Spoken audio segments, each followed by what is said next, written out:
नमस्कार,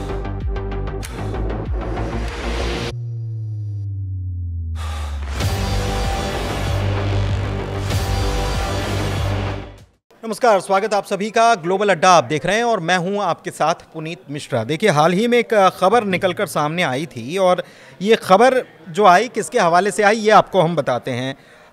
अबू फजल ज़ोहरवंद जो हैं ये ईरान के नेशनल सिक्योरिटी कमीशन के सदस्य हैं और इनकी तरफ से एक इंटरव्यू दिया गया और इसमें इन्होंने कहा कि आने वाले वक्त में हमारे पास बहुत ताकत आने वाली है। कैसे ताकत आने वाली है? हमारे पास Su-35 आने वाले हैं और इसके अलावा HQ-9 आने वाला है और इसके अलावा बड़ी मात्रा में और हथियार मिलने वाले हैं। S-400 भी आने वाला है। जब से ये खबर आई है हर तरफ चर्चा चल पड़ी है कि ईरान के पास इतनी बड़ी मात्रा में हथियार कहाँ से आ रहे हैं, कौन ला रहा है। तो ईरान को रूस से ये मदद मिल रही है और रूस से मदद मिल रही है तो कितनी मिल रही है, अभी तक क्या मिला है, ईरान ने रूस के साथ क्या नई डील कर दी है, ये आज हम आपको खबर बताने वाले हैं। क्योंकि रूस और ईरान के बीच में 22 सितंबर यानी बीते कल एक बड़ी डील हो गई और ये बड़ी डील क्या कहती है? बड़ी डील ये कहती है कि ईरान में न्यूक्लियर साइट्स जो हैं उनको डेवलप करने का काम कौन करेगा? रूस। और 1, 2, 3 या 4 नहीं बल्कि ये 8 हैं। जी हाँ, ये खबर निकल कर आ रही कि 8 जो है वो यहाँ पर न्यूक्लियर पावर प्लांट्स बनाएंगे और बूशहर में बनाएंगे, दूसरी जगहों पर बनाएंगे, ये भी बात निकल कर सामने आई है। तो ये खबर ये है कि ईरान के न्यूक्लियर चीफ मोहम्मद इस्लामी ने रूस का दौरा किया था और वहाँ पर ये सारी चीज़ बन गई है और ये कहा गया कि ये सिविलियन यूज़ के लिए है, मतलब हम इससे एनर्जी बनाएंगे। पहले भी रूस बूशहर में एक न्यूक्लियर प्लांट बना चुका है और अब 8 और न्यूक्लियर प्लांट्स की बात कही जा रही है। हथियारों की बात कर लेते हैं कि हथियारों की सप्लाई कितनी हो रही है और हथियारों की स्थिति क्या है। तो अभी की अगर बात की जाए फ़िलहाल की, तो धीरे धीरे ये सौदा आगे बढ़ रहा है और ईरान और रूस के बीच डील तो काफ़ी पहले हो चुकी है। 2023 में बताया जाता है कि डील हो चुकी है कि रूस ने ईरान को हथियार देने का वादा किया था, लेकिन उतना पूरा होता नहीं नज़र आ रहा है जितना कहा गया, क्योंकि इसमें थोड़ा सा अमेरिका की तरफ से थोड़ा सा अड़ंगा है। वो कैसा अड़ंगा है ये भी पूरी खबर आपको बताते हैं। दरअसल एक और सिस्टम की भी बात हो रही है और वो सिस्टम जो है उसके बारे में बताते हैं कि कितना ख़तरनाक वो सिस्टम है और कैसे ईरान के काम आने वाला है।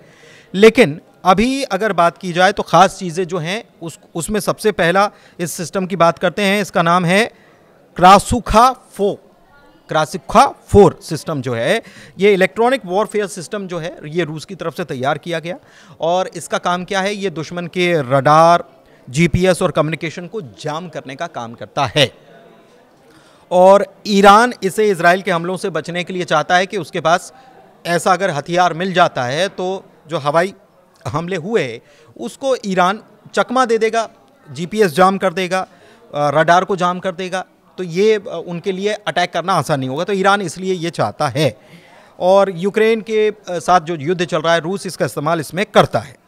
ईरान की आर्मी ने अभी इसे ख़रीदने की बात कही है लेकिन इसको डिलीवर नहीं किया गया है। ताज़ा अपडेट आपको बता रहे हैं और करीब 1 यूनिट की कीमत जो है इसकी $100 मिलियन है। 1 यूनिट इसकी अगर मंगवाते हैं तो, और 2-3 यूनिट ईरान को मिल सकती हैं ऐसा कहा जा रहा है। इसके अलावा Su-35 जो जेट्स हैं उसकी अगर बात की जाए तो ईरान को 24 दिए जाने। 2023 में रूस के साथ ईरान का ये पैक्ट हुआ था, समझौता हुआ था कि आप हमें देंगे।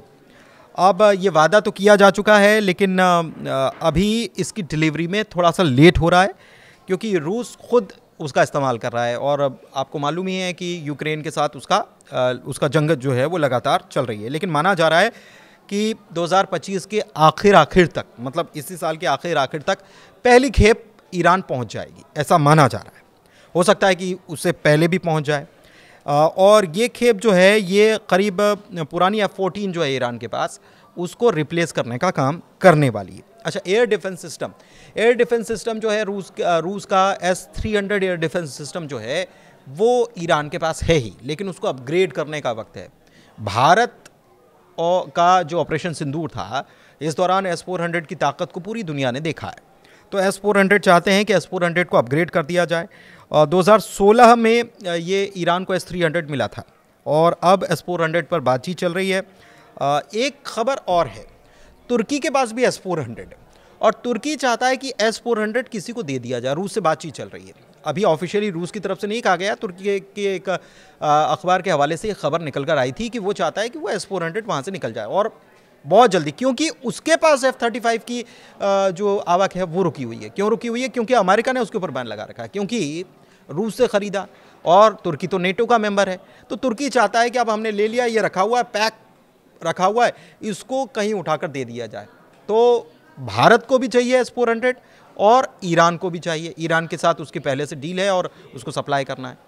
तो ये एक वजह, हालांकि ईरान पर सैंक्शंस की वजह से ये सप्लाई नहीं हो पा रहा है, लेकिन माना जा रहा है कि तुर्की का S-400 सिस्टम जो है वो या तो भारत चले जाएगा या ईरान चले जाएगा, ऐसा माना जा रहा है। एक खबर ये है, तो सैंक्शन की वजह से डिलीवरी रुकी हुई है, ये भी माना जा रहा है।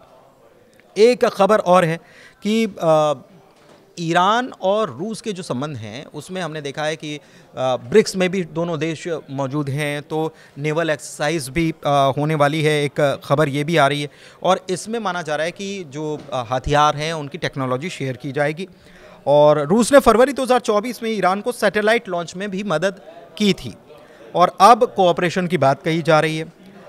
इसके अलावा आपको एक बात और बताते हैं कि ऐसा नहीं कि ईरान ही रूस से मंगवा रहा है, ईरान भी अपनी चीज़ें डेवलप कर रहा है और रूस को भेज रहा है, मतलब मदद कर रहा है, तो उसके एवज़ में उसे मिल रहा है।